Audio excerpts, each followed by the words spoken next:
ଜଗତସିଂହପୁର ଜିଲ୍ଲାରେ ବସବାସ କରୁଥିବା ତେଲୁଗୁ ପରିବାର ସଦସ୍ୟମାନଙ୍କ ବାର୍ଷିକ ଉତ୍ସବ ପାଳନ କରିବା ପାଇଁ ମା ଶାରଳାଙ୍କ ପୀଠ ଆଗରେ ଏକତ୍ରିତ ହୋଇଥିଲେ।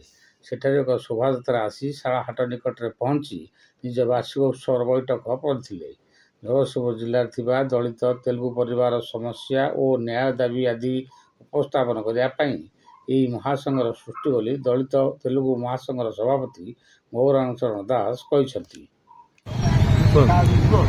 ଆମର ଏ ଜଗତସିଂହପୁର ଜିଲ୍ଲାର ଯେଉଁମାନେ ଦଳିତ ଶ୍ରେଣୀର ଅଛନ୍ତି ଶ୍ରେଣୀଭୁକ୍ତ ସେମାନେ ଉଚିତ ନ୍ୟାୟ ପାଇପାରୁନାହାନ୍ତି, ସବୁଥିରୁ ବଞ୍ଚିତ ହେଉଛନ୍ତି।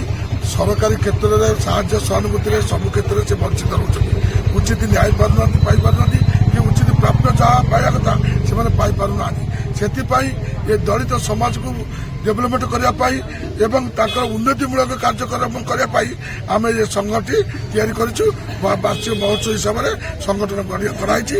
ଆମର ପ୍ରତିବର୍ଷ ଆମର ମହୋତ୍ସବରେ ଆମର ବିଭିନ୍ନ ପ୍ରକାର ସମସ୍ୟା ସମାଧାନ ଆଲୋଚନା ହୁଏ ଏବଂ ଯେଉଁମାନଙ୍କର ଯାହା ସମସ୍ୟା ଅଛି ତାକୁ ଆମେ ସରକାରୀ କ୍ଷେତ୍ରରେ ଆଲୋଚନା କରି ତାଙ୍କ ଦାବିଟା ଆମେ ପୂରଣ କରିବା ପାଇଁ ଚେଷ୍ଟା କରୁଛୁ।